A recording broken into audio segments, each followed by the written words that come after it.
ஆகிலும் என் மனதின் பிரமாணத்துக்கு விரோதமாய் போராடுகிற வேறொரு பிரமாணத்தை என் அவயவங்களில் இருக்க காண்கிறேன்.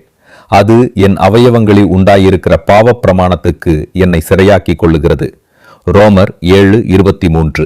இந்த வசனத்தில் பவுல் நம்முடைய மனதில் நடக்கும் ஒரு உள்ளார்ந்த போராட்டத்தை பற்றி பேசுகிறார். இந்த அனுபவத்தை நாம் அனைவரும் ஒரு கட்டத்தில் நிச்சயமாக கடந்து வந்திருப்போம். ஏனெனில் நாம் இன்றிலிருந்து பரிசுத்தமாக இருப்பேன், கோபப்பட மாட்டேன், யாரையும் காயப்படுத்த மாட்டேன், பாவத்தில் விழமாட்டேன் என்று தீர்மானம் எடுப்போம். ஆனால் தீர்மானம் எடுத்த அதே நாளிலேயே நாம் செய்யக்கூடாது என்று நினைத்த காரியங்களையே செய்து விடுகிறோம். இதையே பவுல் தனது உள்ளத்தில் நடக்கும் ஒரு பயங்கரமான யுத்தமாக வெளிப்படையாக சொல்கிறார். இந்த யுத்தம் நன்மை செய்ய விரும்பும் மனதுக்கும் பாவம் செய்ய தூண்டும் சரீரத்துக்கும் இடையில் நடக்கிறது.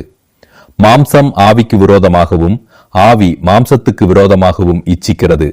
நீங்கள் செய்ய வேண்டும் என்றிருக்கிறவைகளை செய்யாதபடிக்கு இவைகள் ஒன்றுக்கொண்டு விரோதமாயிருக்கிறது.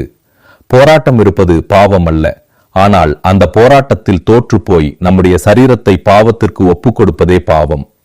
பவுல் இங்கு மனதின் பிரமாணம் என்று சொல்வது நம்முடைய மறுரூபமாக்கப்பட்ட மனசாட்சியையும் உள்ளான மனிதனின் சிந்தனையையும் குறிக்கிறது. இது ரட்சிக்கப்படுவதற்கு முன்பு சாத்தானின் கட்டுப்பாட்டில் இருந்தது, இப்போது பரிசுத்த ஆவியானவரின் கட்டுப்பாட்டில் உள்ளது. நமது சரீரம் உலகத்தோடு தொடர்பு கொள்கிறது, ஆனால் நம்முடைய மனம் பரிசுத்த ஆவியானவரின் மூலம் தேவனோடு தொடர்பு கொள்கிறது.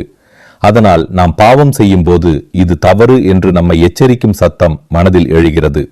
ஆனால் இந்த யுத்தத்தில் நம் மனதில் தேவனுடைய வார்த்தைக்கு கீழ்ப்படிய வேண்டும் என்ற எண்ணம் இருந்தாலும் அதை செய்யக்கூடிய வல்லமை இல்லை என்பதை பவுல் கூறுகிறார். மனதின் பிரமாணம் தனித்து நின்றால் தோல்வியடையும்.